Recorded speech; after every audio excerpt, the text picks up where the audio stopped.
Hello बेटा, आपको पता है कि हम चैप्टर 3 को पढ़ रहे हैं। चैप्टर 3 का नाम क्या है? Census and sample method of collection of data. Means collection of data के टाइम पे हम 2 मेथड्स को यूज़ करते हैं, that is census and sample method. हमने अच्छे तरीके से पढ़ा। सेंसस मेथड में क्या होता है, ईच एंड एवरी आइटम को स्टडी किया जाता है, ठीक है, और उसके बेस पे कंक्लूजन निकाला जाता है। लेकिन सैंपल मेथड में क्या होता है, जितने भी आइटम्स होते हैं उनमें से कुछ रिप्रेजेंटेटिव आइटम को उठाया जाता है जिनको हम सैंपल बोलते हैं, और जो प्रोसेस जिसके थ्रू हम सैंपल को सिलेक्ट करते हैं दैट इज सैम्पलिंग, और सैंपल के बेस पे हम कोई भी अपना रिजल्ट ड्रॉ करते हैं, वो क्या होता है, सैंपल मेथड होता है। अब हमें ये पढ़ना है कि हमने ये कह दिया कि जो सैंपल मेथड जो होता है उसमें हम क्या करते हैं, जितना भी हमारा पॉपुलेशन का साइज है, जो भी हमारा यूनिवर्स है, उसमें से हमने कुछ आइटम्स को एज ए सैंपल उठा लिया। लेकिन एक पर्टिकुलर एक आइटम को सैंपल बनने के लिए क्या क्या एसेंशियल है, क्या क्या चीज़ें ऐसी है जो जरूरी है उसको सैंपल बनाने के लिए। तो हम पढ़ेंगे essential of sample. In order to arrive at an unbiased and right conclusion, आपको क्या करना है, आपको एक अच्छे कंक्लूजन तक जाना है। तो a sample must have the following qualities and essentials. कुछ क्वालिटीज जो है वो सैंपल में होनी चाहिए। अगर आपका सैंपल प्रॉपर नहीं है तो आपके द्वारा जो डेराइव रिजल्ट है वो भी क्या हो जाएगा, रॉन्ग हो जाएगा। इसलिए first of all the qualities of sample हमें पता होना चाहिए। तो हमारी जो फर्स्ट क्वालिटी है दैट इज रिप्रेजेंटेटिव। रिप्रेजेंटेटिव का मतलब होता है एक ऐसा सैंपल होना चाहिए जो पूरे ग्रुप को रिप्रेजेंट कर सके। तो क्या कहेंगे हम, a sample must represent all the characteristic of the universe. क्या होना चाहिए, सैंपल जो है वो जो भी यूनिवर्स है उसकी कैरेक्टरिस्टिक को रिप्रेजेंट करने वाला होना चाहिए। It is possible only when each unit of the universe stand equal chance of being selected in a sample. इसके लिए क्या होना चाहिए, क्या जरूरी है, जो भी हमारा यूनिवर्स है उसमें से ईच एंड एवरी आइटम को चांस मिलना चाहिए सैंपल बनने का। तो क्या होगा, जो आपका सैंपल है उसकी क्वालिटी ज़्यादा बेटर होगी, वो ग्रुप को रिप्रेजेंट कर पाएगा, और ग्रुप को रिप्रेजेंट कर पाने से ही आपका जो कंक्लूजन ड्रॉ होगा वो बेहतर होगा। जो भी आप सोच रहे हो उसके अकॉर्डिंग ज़्यादा अच्छा होगा। तो आपने कहा कि एक तो आपका सैंपल जो है वो रिप्रेजेंटेटिव होना चाहिए। Next is independent. इंडिपेंडेंट का मतलब होता है वो किसी के ऊपर इंटरडिपेंडेंट नहीं होना चाहिए, इंडिपेंडेंट होना चाहिए, मतलब स्वतंत्र होना चाहिए।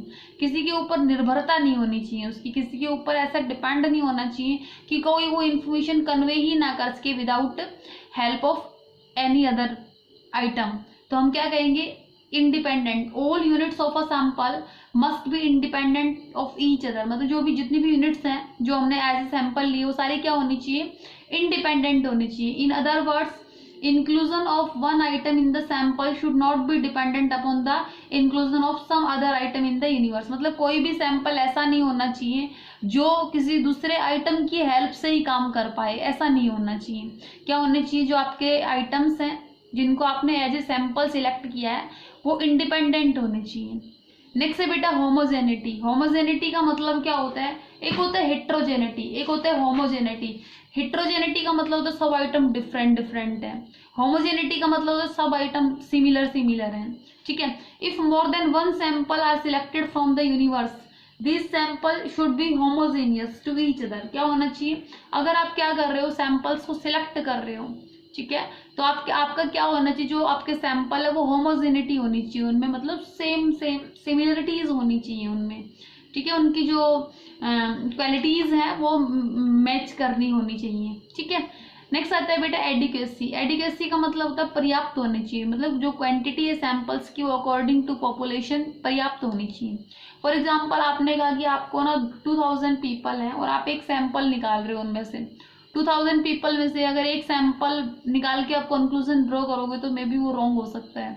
इसका मतलब आपकी पॉपुलेशन के अकॉर्डिंग आपके सैंपल्स की साइज भी ज़्यादा होनी चाहिए। The number of items in the sample should be fairly adequate so that some reliable conclusion are drawn covering the characteristic of the universe as a whole। जो भी आपकी पूरी यूनिवर्स है उसकी सारी करेक्टरिस्टिक को कवर करने के लिए आपकी जो क्वांटिटी है सैंपल्स की वो क्या होनी चाहिए, एडिक्वेसी होनी चाहिए उसकी। पर्याप्त होने चाहिए आपके सैंपल। तो बेटा हमने ये कहा कि एक जो सैंपल है उसमें क्या क्या क्वालिटीज होनी चाहिए। एक तो ग्रुप को रिप्रेजेंट करने वाला होना चाहिए, एक वो इंडिपेंडेंट होना चाहिए, ऐसा नहीं है कि वो किसी एक दूसरी यूनिट पे डिपेंडेंट हो। नेक्स्ट हमने कहा कि होमोजेनिटी होनी चाहिए, जो भी जितने भी सैंपल है उनमें कहीं ना कहीं सिमिलरिटीज होनी चाहिए। और अकॉर्डिंग टू पॉपुलेशन जो आपका क्वांटम है सैंपल्स का वो एडिक्यूट होना चाहिए। ठीक है, तो ये थे आपके essentials. After that we will study methods of sampling. जो बेटा सैम्पलिंग मेथड होते हैं वो ब्रॉडली 6 टाइप के मेथड हमारी बुक में मेंशन है। सबसे पहला हमारा रैंडम सैम्पलिंग, आफ्टर दैट है purposive sampling, next is stratified sampling, next is systematic sampling, next is quota sampling and last one is convenience sampling. ठीक है, सबसे पहले क्या होता है random sampling, after that परपोजिव sampling, next is stratified sampling, next is systematic sampling, next is quota sampling and last one is convenience sampling. We will understand these method one by one. ठीक है, तो our first method is random sampling.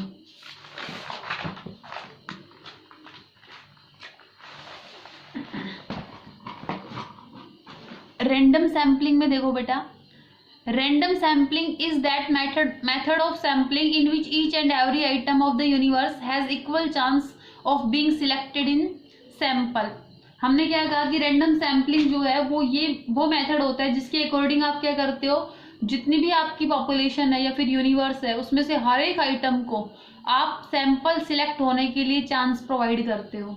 ठीक है, इसमें हम क्या कहेंगे कि हमने क्या किया, बिल्कुल फेयर वर्क किया है। मतलब ऐसा नहीं है कि हमने अपने हिसाब से सैंपल्स को डिसाइड कर लिया। ठीक है, तो हमने क्या कहा कि इसमें क्या होता है random sampling is that method of sampling in which each and every item of the universe has equal chance of being selected in the sample. अब देखो बेटा रैंडम सैम्पलिंग में भी done any of the following वे। 2 वे होते हैं बेटा random sampling के, एक होता है लॉटरी मेथड और एक होता है टेबल्स ऑफ रैंडम नंबर। अब इनको पढ़ो। देखो लॉटरी मेथड में क्या होता है, in this method paper slips are made for each item of the universe. जितने भी आइटम है यूनिवर्स के उन सब की एक पेपर स्लिप बनाई जाती है। This slip are shuffled into a box. क्या डाल, इनको सभी स्लिप्स को एक बॉक्स में डाल जाता है। Then impartially some of the slip are drawn to form as the sample of the universe. और वो जो बॉक्स है उसमें से कुछ स्लिप्स निकाली जाती है और उन्हीं स्लिप को क्या बना जाता है, सैंपल बना दिया जाता है। ठीक है, तो यहाँ पे किसी प्रकार की कोई पार्शनलिटी नहीं होती। सब जितने भी, फॉर एग्जांपल 10 स्टूडेंट्स हैं, 10 स्टूडेंट्स की स्लिप बना के हमने बॉक्स में डाल दी और उसको बॉक्स को प्रॉपरली मूव करने के बाद में हमने 2 स्लिप या 3 स्लिप निकाली, तो जो भी आपके नेम होंगे उनको आप क्या बना लेंगे, सैंपल बना लेंगे। तो इस तरीके से लॉटरी मेथड होता है जिससे हम रैंडम सैम्पलिंग करते हैं। तो हमने क्या किया, हर एक आइटम को इक्वल चांस दिया, लेकिन जिसकी स्लिप आई वो सैंपल बन गया। नेक्स्ट होता है बेटा tables of random sampling. Tables of random sampling में क्या था बेटा, एक टिप्पेट है। टिप्पेट एक अर्थशास्त्री था, एक इकोनॉमिक्स था। उसने ये कहा कि क्या करना है, some statisticians have prepared a set of table called table of random number. इसमें क्या होता है, रैंडम नंबर की एक टेबल सेट कर ली जाती है। ठीक है, उसमें क्या होता है, जो भी आपके नंबर ऑफ आइटम है उनमें से आप क्या करते हो, रैंडमली कुछ आइटम्स को एज ए सैंपल उठा लेते हो। ठीक है, तो इसमें यहाँ पे इस वाला जो आपका एग्जाम्पल है इसमें ये कह रखा है बेटे,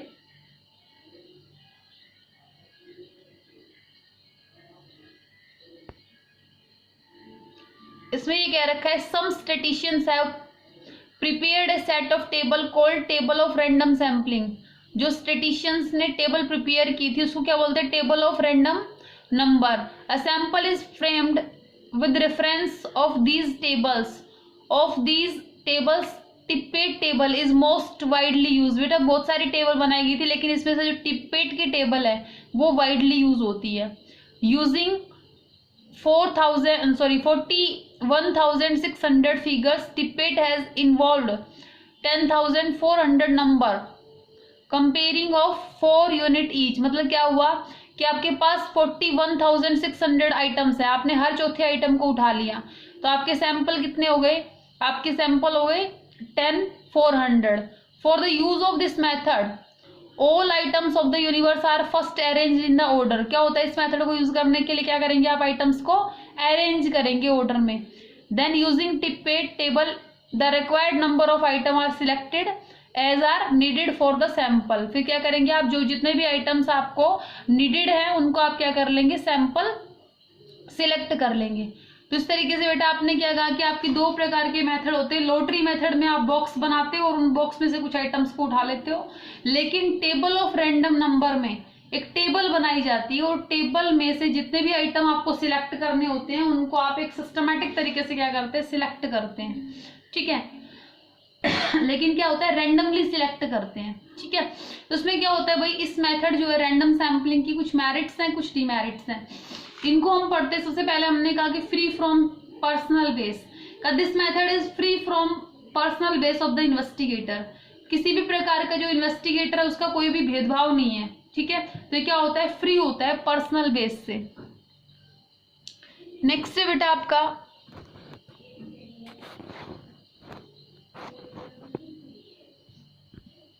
नेक्स्ट है इक्वल चांस। इक्वल चांस में क्या किया, each and every item of the universe stand equal chance of the being selected. आपने क्या किया, हर एक आइटम को इक्वल चांस दिया है कि वो एज ए सैंपल सिलेक्ट हो सकता है। नेक्स्ट है बेटा the universe get fairly representative by this method. इसमें क्या होता है, जो सैंपल है वो फेयरली रिप्रेजेंट होते हैं।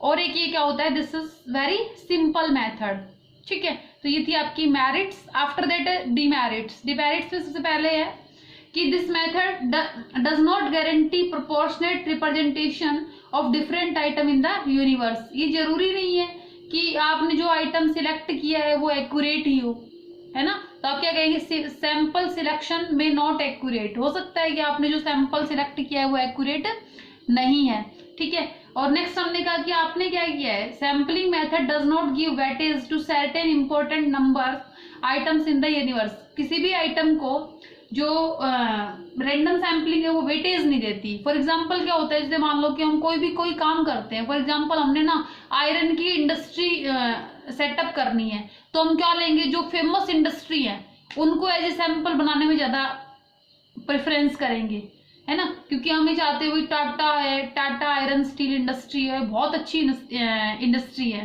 ठीक है। तो हम क्या करेंगे, उसको वेटेज देंगे। लेकिन ये मेथड ऐसा होता है बेटा, जो इंपॉर्टेंट आइटम्स होते हैं ना उनको ये वेटेज नहीं देता, और वेटेज ना देने से क्या होगा, सैंपल जो ड्रॉ किया जाएगा वो मे भी गलत हो सकता है, ठीक है। इस तरीके से आपने क्या कहा, रैंडम सैम्पलिंग जो होती है उसमें हम क्या कर रहे हैं, ईच और एवरी आइटम को सैंपल बनने का चांस दे रहे हैं। रैंडम सैम्पलिंग में दो वे होते हैं सिलेक्ट करने के लिए सैंपल को, एक होता है लॉटरी मेथड, एक होता है टेबल्स ऑफ रैंडम नंबर। और इसके मेरिट्स और डिमेरिट्स थी।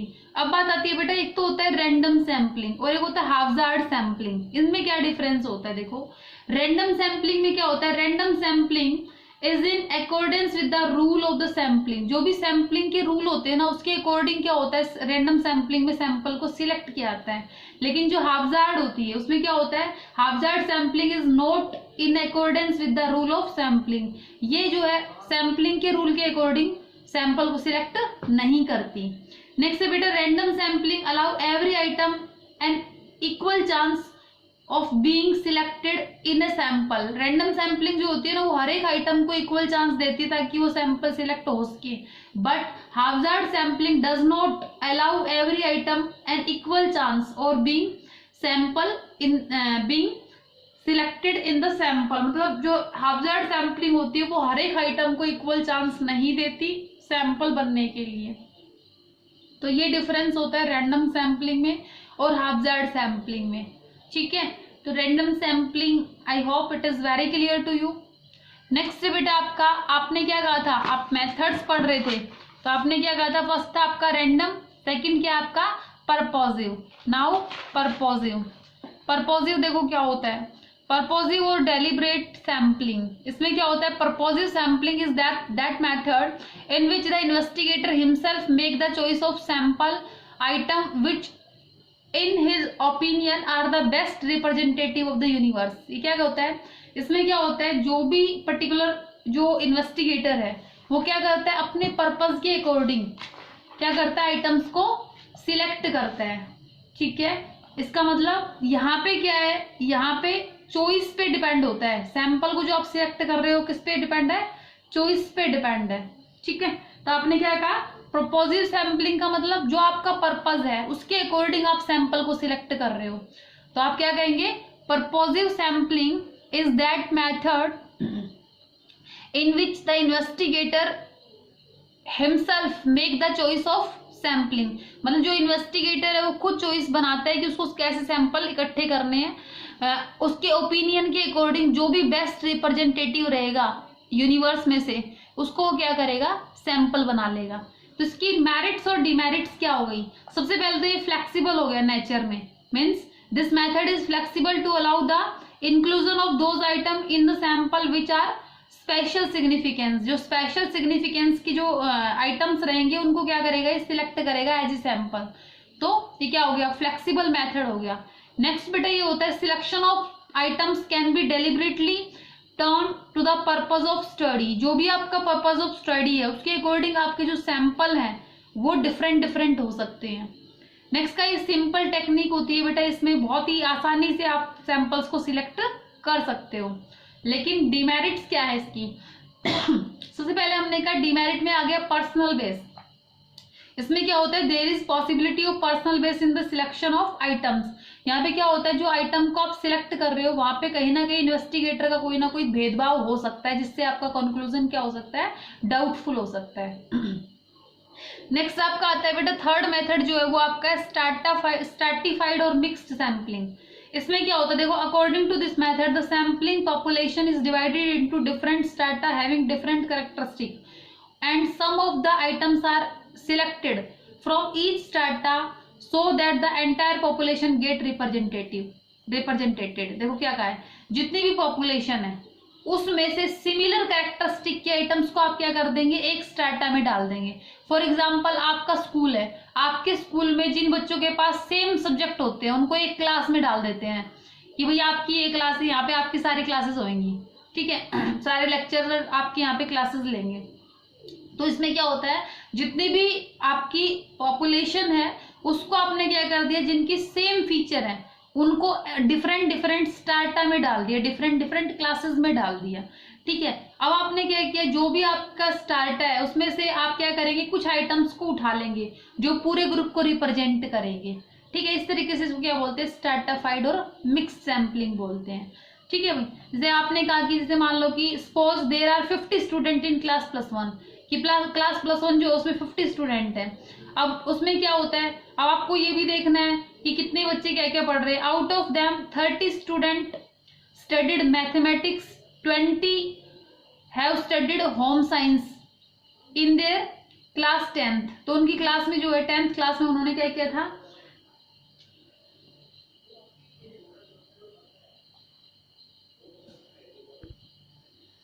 लेट्स सपोज हमने कहा कि आपकी जो 11th क्लास है उसमें 50 स्टूडेंट्स हैं। 50 स्टूडेंट्स में से ऐसे कह दिया कि 10th क्लास में 30 स्टूडेंट ऐसे थे जिन्होंने मैथ्स पढ़ा था, लेकिन 20 स्टूडेंट्स ऐसे थे जिन्होंने होम साइंस पढ़ी थी।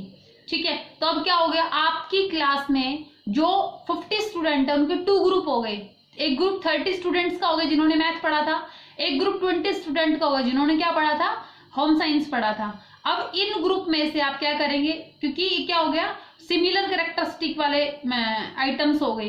अब इनमें से आप कुछ आइटम्स को एज ए सैंपल सिलेक्ट करेंगे, तो वो क्या होता है, स्ट्रैटिफाइड सैम्पलिंग होती है।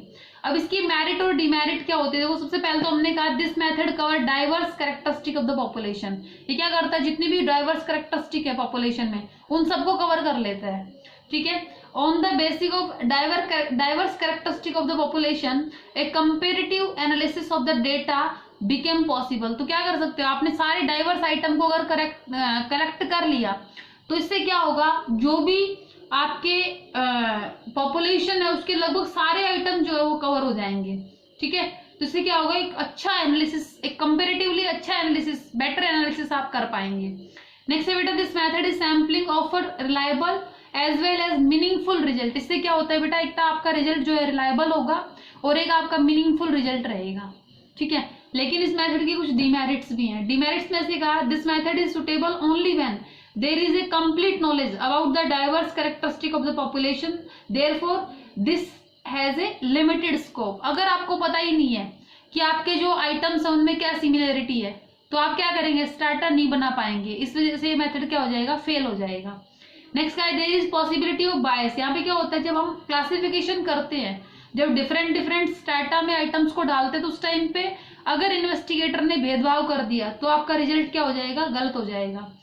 और अगर मान लो कि ऐसे कह रहे, when the size of population is already small, अगर पॉपुलेशन का साइज बहुत स्मॉल है तो it may be difficult to further divide into the strata small parts, तो उनको दोबारा से छोटे पार्ट्स में डिवाइड करना बहुत मुश्किल हो जाता है ना। तो ये था आपका stratified sampling. And next one is systematic sampling. Systematic sampling में क्या होता है, according to this method units of population are numerically, geographically और अल्फाबेटिकली अरेंज। मतलब जो भी आपके डेटा है उनको आप क्या करेंगे, न्यूमेरिकली अरेंज करेंगे। जैसे फॉर एग्जांपल आपके एडमिशंस जो होते हैं उसमें क्या होता है, अल्फाबेटिकल ऑर्डर होते हैं, है ना, या फिर क्या होते हैं, न्यूमेरिकल ऑर्डर होते हैं। ठीक है, तो आपने क्या किया, जो भी आपके डेटा है उनको न्यूमेरिकली, ज्योग्राफिकली और अल्फाबेटिकली अरेंज करेंगे। न्यूमेरिकली मीन्स आपके जो डेटा है उनको न्यूमेरिकली नंबर्स दे दिए गए और उन नंबर्स के अकॉर्डिंग आप उनको सैंपल में सिलेक्ट कर रहे हो। ज्योग्राफिकली मतलब एरिया जो है, एरिया के अकॉर्डिंग। ठीक है, डिफरेंट एरिया क्या होता है ज्योग्राफिकली, जब आप डेटा को इकट्ठा करते हो कि डिफरेंट एरिया से जो पीपल है उनको आपने सैंपल लेना है, एज ए सैंपल लेना है। फॉर एग्जांपल आपने कह दिया हरियाणा है, राजस्थान है, पंजाब है, तो आपने क्या किया, वहां से जितने भी नीडेड क्वांटिटी आपको चाहिए थी उनको आपने एज ए सैंपल लेना है। नेक्स्ट आता है अल्फाबेटिकली, क्या हो गया, से A to Z हो गए, या फिर ए से ANR से लेके ज्ञानी तक हो गए, है ना। तो इस तरीके से क्या करना है, अल्फाबेटिकली, न्यूमेरिकली और ज्योग्राफिकली अरेंज अगर करना होता है डेटा को, तो इसमें क्या होता है, every nth item of the numbered item is selected as the sample. मतलब आप क्या करते हो, जो भी nth आइटम है जो आपने डिसाइड किया है न्यूमेरिकली, ज्योग्राफिकली या अल्फाबेटिकली, तो हर एक जो nth आइटम है उसको आप क्या करेंगे, सिलेक्ट करेंगे as a sample. For example let's suppose आपके ना 100 स्टूडेंट हैं और 100 स्टूडेंट में आपने डिसाइड किया कि जो 5th आइटम है उसको आप सिलेक्ट करेंगे। ठीक है, तो आपने क्या किया, जैसे मान लो कि 5th आइटम हो गया, उसके बाद में आप क्या करोगे, 15, 25, जहाँ पे 5 लग गया एंड में, उस आइटम को आप एज ए सैंपल सिलेक्ट करोगे। तो आपने क्या किया था, 5 हो गया, 15 हो गया, 25, 35, 45, 55, 65, 75, 85, 95, तो सब क्या हो गया, आपके सैंपल हो गए। तो इस तरीके से आपका कोई भी तरीका हो सकता है, न्यूमेरिकली, ज्योग्राफिकली या फिर अल्फाबेटिकली, आप उनको एज ए सैंपल सिलेक्ट कर सकते हैं। तो यहाँ पे देखो मेरिट्स क्या हुए, एक तो ये मेथड बड़ा इजी हो गया, है ना। नेक्स्ट से आपका यहाँ पे ना कहीं ना जो पर्सनल बायस की सिचुएशन जो होती है, भेदभाव की जो सिचुएशन होती है वो बहुत ही कम रह जाती है। और डिमेरिट्स में हम ऐसे कहेंगे बेटा, every item of the population does not get equal chance of being selected. अगर आपने ऐसे न्यूमेरिकली अरेंज कर लिया कि आपको इस वाले आइटम को सैंपल लेना ही लेना है, तो सभी आइटम को इक्वल चांस नहीं मिलेगा एज ए सैंपल होने का। If all the item of the population are homogeneous this method of sampling serve no specific purpose. अगर आपके मान लो सारे आइटम जो है वो होमोजीनियस हैं तो फिर ये मेथड कामयाब नहीं हो पाएगा। ठीक है, नेक्स्ट आपका आता है बेटा quota sampling and last one is convenience sampling. देखो कोटा सैम्पलिंग में क्या होता है, in this method the population is divided into different groups or classes according to different characteristic of the population। देखो ये वाला मेथड और स्ट्रैटिफाइड बहुत सिमिलर है। इसमें क्या होता है, इसमें भी वही है, जो सिमिलर कैरेक्टरिस्टिक के डेटा है ना उनको आपने एक ग्रुप में डाल दिया। ठीक है, उस वाले ग्रुप को आप क्या बोलते हो, यहाँ पे तो आप बोलोगे क्लास, और स्ट्रैटिफाइड में क्या बोलते थे आप, स्टार्टा बोलते थे। ठीक है, तो आपने क्या किया, जो भी सिमिलर कैरेक्टरिस्टिक के डेटा है उनको एक क्लास में डाल दिया और उसमें से आप कुछ सैंपल उठा रहे थे। ऐसे ही स्ट्रैटिफाइड में था, लेकिन यहाँ पे क्या होता है बेटा, सैंपल का कोटा निर्धारित होता है, मतलब फिक्स क्वांटिटी होती है कि इस इतने पर्टिकुलर आइटम्स में से आपने इतने ही सैंपल लेने हैं। लेकिन स्ट्रैटिफाइड में भी यही था कि क्या था कि जो पॉपुलेशन जो है उसमें सिमिलर कैरेक्टरिस्टिक के डेटा को आपने एक स्ट्रैटा में डाल दिया और उसमें से फिर आप जितने भी नीडेड सैंपल होते हैं उनको आप उठा लेते हो, जो भी आपको लगते हैं कि ये आइटम्स जो है रिप्रेजेंट करेंगे पॉपुलेशन को। तो लेकिन कोटा में क्या होता है बेटा, यहाँ पे कोटा निर्धारित होता है कि आपको इतनी सैंपल लेने ही लेने हैं। तो यहाँ पे एक कोटा है, एक क्वांटिटी निर्धारित है, एक फिक्स क्वांटिटी में आपको सैंपलिंग करनी है, ठीक है। नेक्स्ट आता है कन्वीनियंस। बेटा ये मेथड क्या होता है, in this method sampling is done by the investigator in such a manner that suits his convenience. मतलब यहाँ पे कोई ऐसा तरीका नहीं होता कि स्पेसिफिक यही है, जो भी उसको कन्वीनियंस करेगा, जो भी उसको सुविधाजनक लगेगा, उसी मेथड के थ्रू वो क्या कर लेगा, सैंपल को सिलेक्ट कर लेगा। ओके, तो ये था बेटा आपका types of sampling method. I will repeat.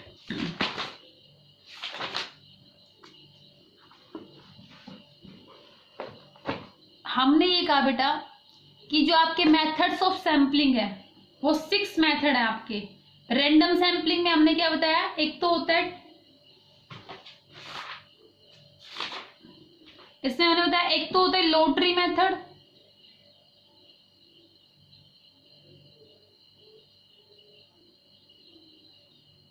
और एक होता है आपका tables of random number.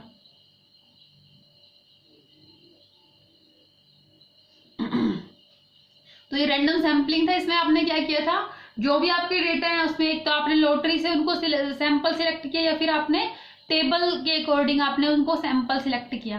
Purposive में था, जो भी इन्वेस्टिगेटर का जो पर्पज है उसके अकॉर्डिंग वो क्या करेगा, जो उसको बेस्ट रिप्रेजेंटेटिव लगता है उसको वो क्या करेगा, सैंपल सिलेक्ट कर लेगा। स्ट्रैटिफाइड में क्या था, सिमिलर कैरेक्टरिस्टिक के डेटा को आप एक स्ट्रैटा में डाल रहे थे, सेम ऐसे ही कोटा में था, डिफरेंट जो सिमिलर कैरेक्टरिस्टिक के जो डेटा है उनको आप क्या कर रहे थे, एक क्लास में डाल रहे थे, यहाँ पे एक स्ट्रैटा में डाल रहे थे, यहाँ पे एक क्लास में डाल रहे थे, फिर आफ्टर दैट सैंपल चूज कर रहे थे दोनों में से। लेकिन यहाँ पे क्या होता है, सैंपल जो सिलेक्ट होते हैं वो कितने भी हो सकते हैं, लेकिन कोटा में क्या होता है, कोटा एक फिक्स क्वांटिटी निर्धारित होती है कि जस्ट आपको इतने ही सैंपल लेने हैं, ठीक है। सिस्टमैटिक में क्या होता है, जो भी है आपका सिस्टम जो है नंबर्स के अकॉर्डिंग आप सैंपल सिलेक्ट करते हो या फिर अल्फाबेटिकली या फिर ज्योग्राफिकली, ठीक है। तो ये एक सिस्टमैटिक तरीके से होता है। कन्वीनियंस में क्या होता है, जो आपको कन्वीनियंस रहेगा, जो आपको सुटेबल लगेगा कि ये सही है, उसी मेथड को आप यहाँ पे यूज कर लेंगे। यहाँ पे कोई भी स्पेसिफिक मेथड नहीं होता, इसलिए जो इन्वेस्टिगेटर को सुविधाजनक लगेगा, जो उसको कन्वीनियंस करेगा, तो उस मेथड को क्या कर लेगा, सिलेक्ट कर लेगा। इस तरीके से आप सैंपलिंग करते हो। ये आपके ब्रॉडली 6 मेथड थे, इनकी मेरिट्स हमने पढ़ी, तो आप इसको अच्छे से समझिए, ठीक है। आज के लिए इतना ही था। Thank you for watching.